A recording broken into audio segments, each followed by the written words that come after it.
I'm Sidney Dunkel. I work in the College of Agriculture and Natural Resources. More specifically in the Department of Animal Science. I teach general animal science, reproductive physiology, ag leadership, anatomy and physiology, as well as a horse behavior class. So I grew up on a ranch. I'm actually a 6th generation rancher. My family has a ranch back near Archer City, Texas. And I grew up on that ranch, and so I was pretty much immersed in the field of agriculture all growing up. We raise a lot of cows, and then we also have a few horses that we use on the ranch as well.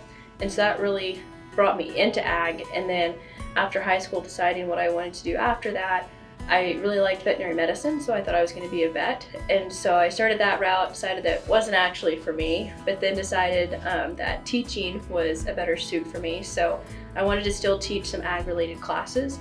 So through some different internships, I figured out that I really liked the animal science and reproductive physiology side of things. So went and pursued a master's in that so I could stay in the realm of agriculture but still be teaching the younger generations coming up. So when I decided I didn't want to be a vet anymore, I was a little bit lost because I was like, man, I just don't know what I want to do. But I'd had a lot of opportunities to help tutor people, I guess, and like help other people understand the same coursework I was in, as well as help coach through some horse show things as well. And I always got a lot of enjoyment out of that, and people told me I was a really good teacher. So I was like, well, maybe this is what I want to do. So when I was doing my master's, I wanted to get an opportunity to do a lot of teaching experience while working on a master's. And I realized that I really did enjoy the teaching side of things through my master's. And so that's when I decided that teaching at a college level was what I really wanted to do. So I'm a really big horse person. I grew up getting to show horses a lot, and I primarily show in the Western discipline in the ranch horse versatility classes. And so whenever I'm not teaching, I'm usually doing something related to that. I currently get to help Dr. Baker coach the ranch horse team a little bit. So I do that quite a bit outside of class. And then outside of that, I've got my own horses that are back at home that whenever I get to go home and ride them, I love to do that and show. I also like to rope a little bit, but primarily just competing and racing horses is what I do for the most part outside of teaching. I also stay pretty involved with other horse associations. So I'm on like the ranching committee with AQHA, and so I help make some decisions revolved around the ranching side of things. And then I also help serve on the horse show committee at the Tri-State Fair.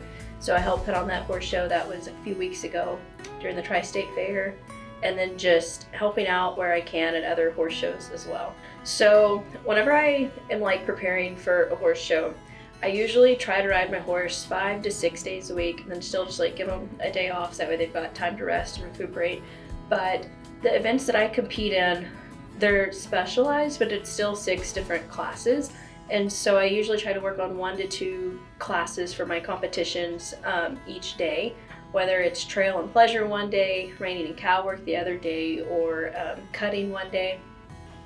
And then leading up to the shows, I'll just kind of increase my practice time and the level of intensity, I guess, when I'm practicing and how much I'm asking out of my horse to perform.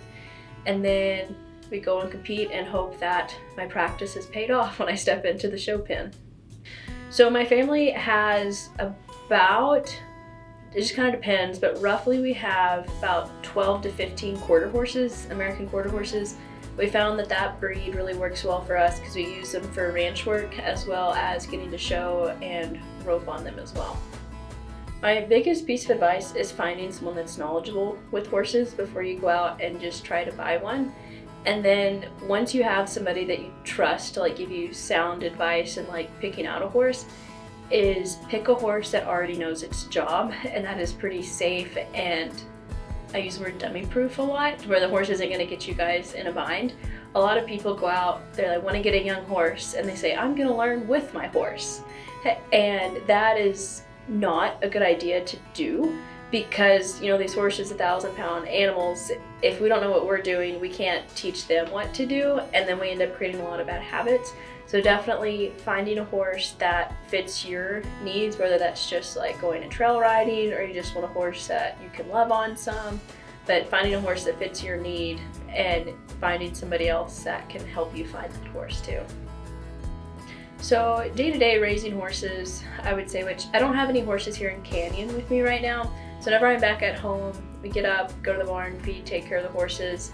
And then, especially whenever I'm getting ready for a show, usually try to work them in the morning while it's still relatively cool outside before it gets hot, especially if we're going to be using them to work cattle and that kind of deal. And then once we're done working, just kind of put them up and then go do whatever else we needed to do for the day. And then go back down at night, feed them, do the evening chores, and it's pretty much what a typical day would look like if I'm getting ready for a show. For me, the most exciting part when it comes to raising a horse is if you can start a horse as a 2-year-old. So that's the year when most people start actually riding those horses, and then they train them for a year and they don't start actually competing on them until they're a 3-year-old horse. And being able to be the person in charge of that horse's training and then finding success in the show pen is probably the most exciting thing.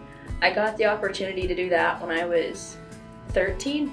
My parents bought a 2-year-old gelding. We called him Bobby, and I got to train Bobby. And when he was a 5 or 6-year-old, we actually won our first ever world championship on him. And so that was like where I figured out that, okay, hard work and like determination and consistency is really going to pay off. Well, that's a tricky question. I think of the funny experiences. I think learning every horse's personality is probably the funniest thing about it, because my sister had a horse that was like super lazy and like you had to like beg to get it to do anything. And then I've had other horses that are just such people horses that want to be around people and want to they crave that attention. And so to me, that's probably one of the funniest things about having horses is all their different personalities. I guess showing horses and competing on horses is one of the most rewarding things that I've gotten to do in my life, just because you get to see a lot of the hard work that comes out of it, and you build the horse community. It feels like such a small community because there's a lot of horses out there in the world, but as far as the horse people themselves, there's such few people, but they're also genuine people. So the horse industry is definitely a really good one to get to be a part of, because they're people that really value and understand hard work. And that's probably my favorite thing about the horse industry, I guess. Man, outside of riding horses, I don't feel like I do a lot. I do like to hunt as well. So my family on the ranch at home, we have a lot of deer, and so I like to go deer hunting. I started doing that with my brother when I guess we were 9 and 11. He and I both really like to do that.